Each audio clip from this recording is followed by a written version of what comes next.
Genesis chapter 7. And the Lord said unto Noah, Come, thou and all thy house into the ark. Now think biblically. If God says come, where is he? Come, thou and all thy house into the ark. For thee have I seen righteous before me in this generation. Of every clean beast thou shalt take to thee by sevens. So not just 2 by 2, some were by sevens. The male and his female, and of beasts that are not clean, by 2, the male and his female. Of fowls also of the air by sevens, the male and the female, to keep seed alive upon the face of all the earth.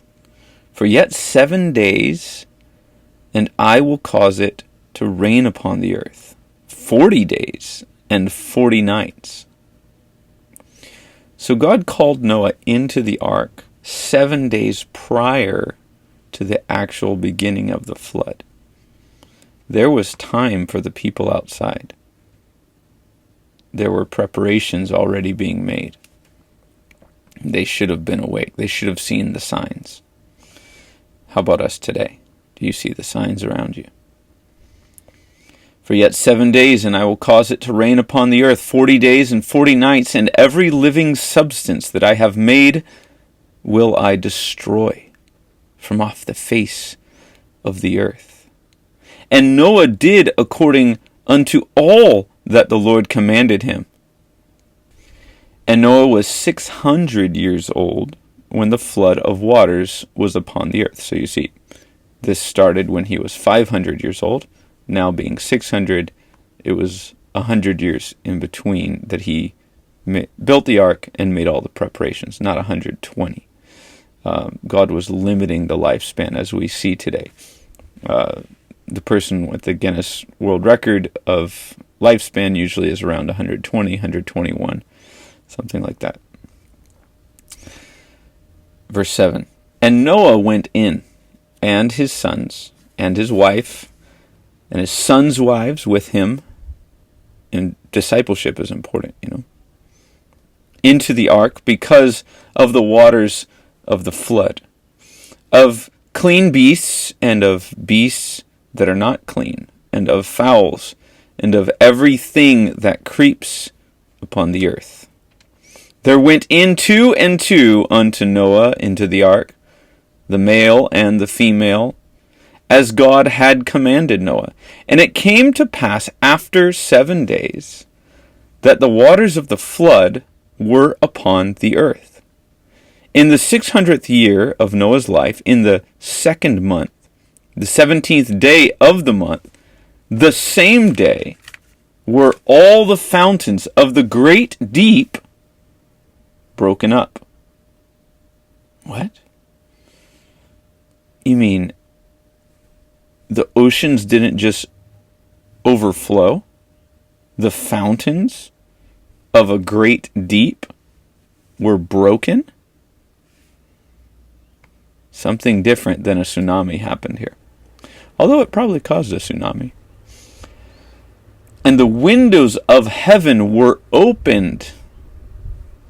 Sounds like glass shattering. In fact, that could be the implication, if you remember what we saw back in Genesis 1, about what are the firmament. Something solid, something structural but transparent was there in the sky, acting like metal, in a sense, because that's the word used there in Hebrew, rakia. Anyway, verse 12. And the rain was upon the earth 40 days and 40 nights. In the selfsame day entered Noah and Shem and Ham and Japheth, the sons of Noah, and Noah's wife, and the 3 wives of his sons, with them into the ark. They and every beast after his kind, and all the cattle after their kind, and every creeping thing that creeps upon the earth after his kind, and every fowl after his kind, every bird of every sort. And they all went in unto Noah into the ark, 2 and 2 of all flesh, wherein is the breath of life. Something miraculous happened here. Something we don't know or understand. It doesn't have to be explained by science. God caused them, all the animals, to know that they needed to go to Noah. How? God did it. But I'm sure it took some time. It took that whole 7 days, that whole week, to get them all in, get them all settled in their cages, and everything settled down. And we'll see at the end of this, it seems like God does another miracle, seemingly by sort of putting them in a slumber of some kind, a sleep of some kind, so that they didn't even mate. It seems that they all come off the ark still 2 and 2. They haven't multiplied. You'd have a ark full of bunnies or something like that. Much more full ark than when they started. But seems that God did something to calm them down, tranquilize them while they were there on the ark, so they wouldn't get sick also. I think things might have been a little rough for Noah and the family on the moving waters. Verse 16. And they that went in, male and female. I think we need to remember that these days. Of all flesh, as God had commanded him, and the Lord shut him in. This is what we want. The Lord shut the door. The Lord does the work. The Lord closes the doors. The Lord opens the doors. The Lord shut him in. And the flood was 40 days upon the earth. And the waters increased and bare up the ark. And it was lifted up above the earth. And the waters prevailed and were increased greatly upon the earth. And the ark went upon the face of the waters. And the waters prevailed exceedingly upon the earth. And all the high hills that were under the whole heaven were covered. 15 cubits upward did the waters prevail, and the mountains were covered. And all flesh died that moved upon the earth, both of fowl and of cattle, and of beast, and of every creeping thing that creeps upon the earth, and every man, all in whose nostrils was the breath of life. And some of them became fossils. It doesn't say that. All in whose nostrils was the breath of life.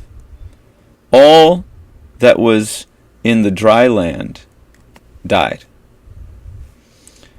And every living thing, every living substance was destroyed, which was upon the face of the ground, both man and cattle, and the creeping things, and the fowl of the heaven, and they were destroyed from the earth. And Noah only remained alive, and they that were with him in the ark. And the waters prevailed upon the earth 150 days.